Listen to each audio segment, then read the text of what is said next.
I've come to South Africa for something very special. A personal tour of the atmosphere.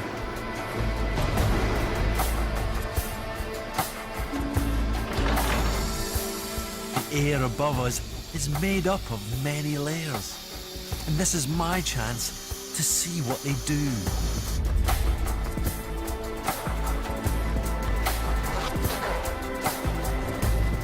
I'm going to take a ride on a jet, and not just any jet. This one is one of the fastest planes on the planet. And more importantly, it flies high, very high. This plane is an English Electric Lightning, a legend from the 1960s. And South Africa is one of the few places where they're still flying. My pilot today is Dave Stock. You're going to feel like you're strapped onto the front of a missile. Yeah. See, I don't know if I like that or not. Part of me likes it, part of me terrifies me. Yeah. Look at that. The last of the great Cold War fighters. If the canopy does not open, things like that, you really don't want to read, really. How's that helmet? It feels nice. Yep, absolutely. We humans are perfectly adapted to survive at ground level, where the air has all the right conditions for life. It's the right temperature, the right pressure, and it's got the right mix of gases. Down here there's plenty of oxygen about, but after about 3 kilometres, the air's so thin that there's not enough oxygen to breathe. So if you didn't have this mask, you'd slip into unconsciousness. I better put it on.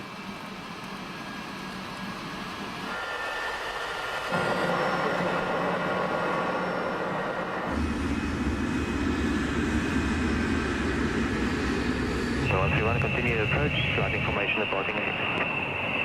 Continue approach, coming up, everyone. Wow, that's so smooth.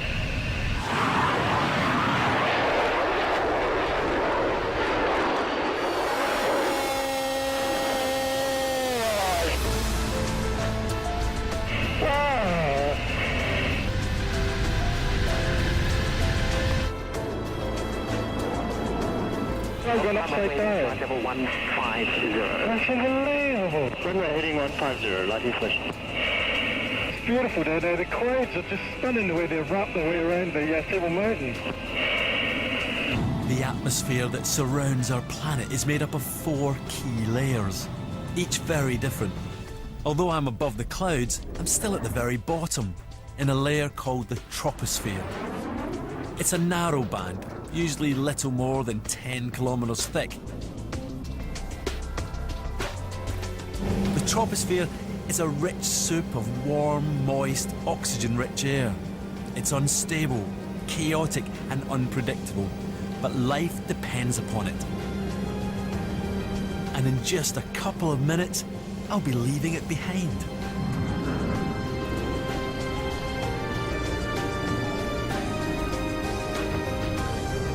So this is the height that Jumbo Jets cruise, isn't it? Oh, yeah.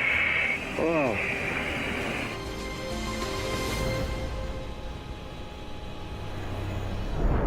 I'm now at 40,000 feet above the Earth. That's about 12 kilometres.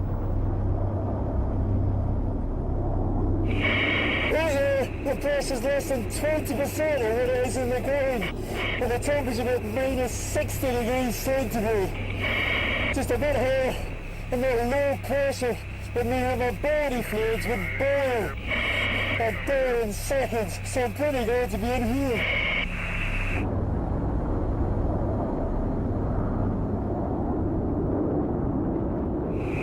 Okay, you ready to go supersonic? Okay, here we go. We're about to go supersonic. MDG Mach 1 and 4G. Oh, that is a G spot. We're approaching 45,000 feet and we're about to cross an invisible boundary in the atmosphere. We're leaving behind the first layer, the troposphere, and entering the stratosphere. a very different place.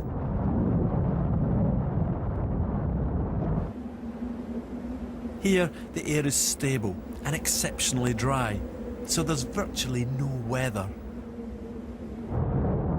The stratosphere is home to the ozone layer, which reduces the amount of lethal solar radiation reaching the Earth.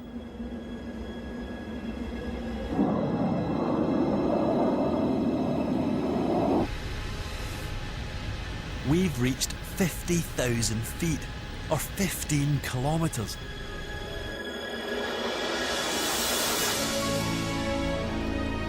Nearly 90% of the gases that make up the atmosphere are below me. Absolutely nothing above me. Black sky. Black sky, well, dark blue. Yep. This is the highest I've ever been.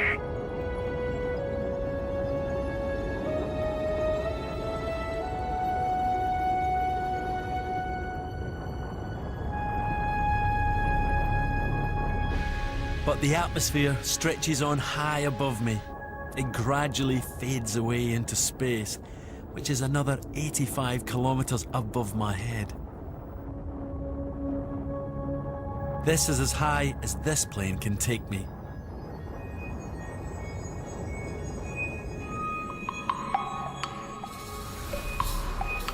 The return to Earth is even quicker than the journey up.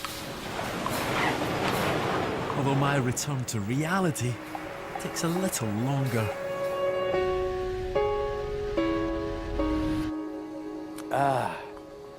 Terra firma, eh? Fantastic.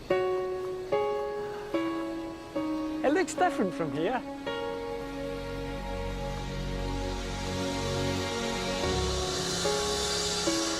Years. But almost 50 years ago, one man went much, much higher than me.